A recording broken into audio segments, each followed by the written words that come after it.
राजा आ गए, बड़े सुंदर। राजा ने देखा कि अरे ये नारी तो बड़ी सुंदर है।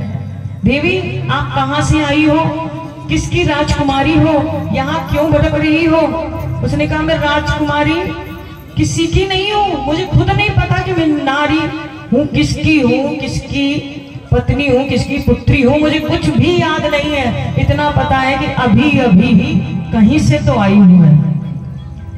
अब उस समय उस राजा ने कहा देखो तुम इतनी सुंदर हो, किसी नगरवासी के लिए नहीं हो, तुम मेरे जैसे राजा के लिए तुम हो, इसलिए अपना हाथ दीजिए मेरे हाथ में और महल में चलो, यहाँ तो तुम्हें कोई ना कोई चोर डाकू उठा कर ले जाएगा, चलिए मेरे राज्य में। अब नारद जी चले और गए वहां पर और बड़े आराम से वहां रहने लगे। अब वहां पर उनकी शादी हुई, बड़ी धूमधाम से नगर में शादी हुई, पत्नी बन गए। और पत्नी बनने के बाद, अब पत्नी बनने के बाद होता क्या है सभी को ही पता है। शादी के बाद होता क्या है, शादी के बाद तो बच्चे ही होते हैं ना, और बच्चे ना हो तो जगह जगह महाराज कृपा कर दो, एक आध बच्चा दे दो, है ना। जगह जगह मंदिरों में या जहां भी आशीर्वाद की जरूरत होती है, गृहस्थ जीवन में बच्चे होते हैं। अब नारद जी नारी बने, एक बच्चा पैदा हो गया। अब वो तो राजा है, अब सुंदर नारी हो तो बार बार पास में जाएगा। एक छोड़ के 100 बच्चे पैदा हो गए।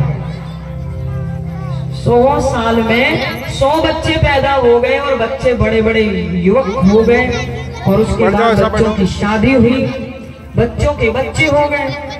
और अब उन्हें कुछ भी याद नहीं कि मैं कौन हूं। और उसके बाद एक राजा ने आक्रमण कर दिया उनके राज्य में और प्रजा भी मारी गई, और उस समय जो पुत्र थे वो भी मारे गए।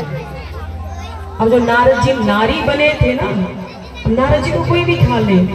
अब उसके बाद उसी नदी पर श्राद्ध तर्पण आदि करने के लिए आए, और वहां पर ही भगवान जी आ गए ब्राह्मण का वेश बनाकर। जैसे ही प्रभु वहां पर आए और उसी समय भगवान ने कहा, भगवान देखते हैं और कहते हैं ये देवी तुम इस नदी में स्नान कर लो, डुबकी लगा के स्नान करना, तभी तुम्हें फल प्राप्त होगा।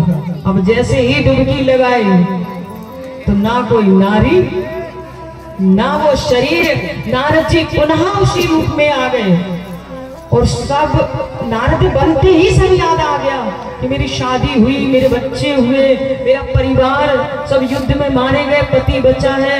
और पति जो था ना वो उस समय किनारे पर खड़ा था। अब वो कहता मेरी स्त्री कहाँ गई, मेरी स्त्री कहाँ गई, अभी अभी डूबी थी, अरे जल में दिखाई दे नहीं रही, ब्राह्मण देवता मेरी नारी कहाँ गई। भगवान कहते चुप कर, जहां से आई थी वहीं चली गई, अब तुम अपने राज्य में जाओ।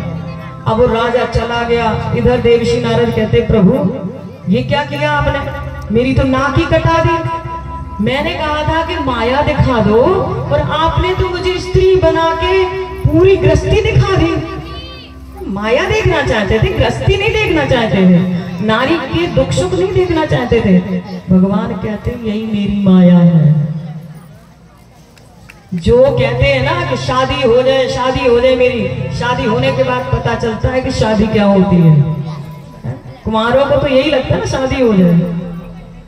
तो भगवान कहते हैं कि मेरी माया जो है ना, इसलिए नारद जी हमेशा ये सोचा करो कि माया नहीं देखनी है, माया ही है सब। शादी हो गई, बच्चे हो गए, परिवार हो गया, और आखिरी में क्या करना पड़ा, जहां अकेले थे फिर अकेले।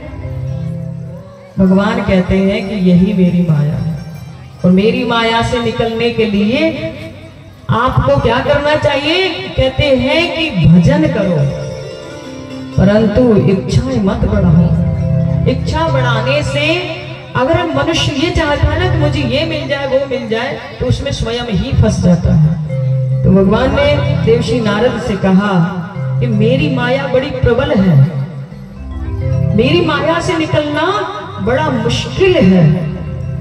जो योगी तपस्वी ज्ञानी होते हैं ना, उनको भी भय लगता है कि प्रभु कहीं तुम्हारी माया, पहले महात्मा लोग तपस्या करते थे, है ना, जो राजा महाराजा थे वो भी राज्य छोड़कर तपस्या करने जाते थे, गृहस्थी होते थे, बच्चे बड़े हो गए, शादी हो गई, अब क्या करना, पति पत्नी जन वन में चले गए, तपस्या करने लगे।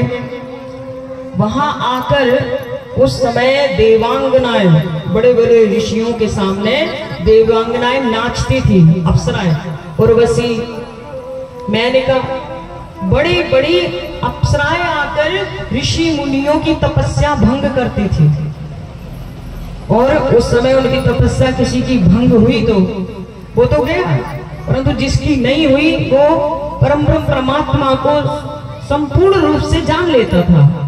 तो एक ने कहा कि मेरे से प्रश्न किया, महाराज जी पहले लोग तपस्या करते थे तो कितना अच्छा था, सुंदर सुंदर अप्सराएं ऊपर से आती थी, अब तो मेकअप का जमाना है कि ब्यूटी पार्लर से अप्सरा बनती है, वैसे अप्सरा कोई भी नहीं है।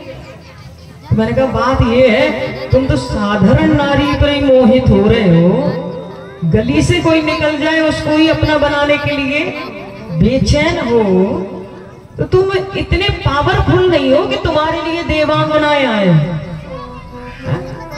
यहाँ की नारी भी नर को चैन से नहीं रहने देती, यहाँ के ही पुरुष स्त्री को नहीं चैन से रहने देते।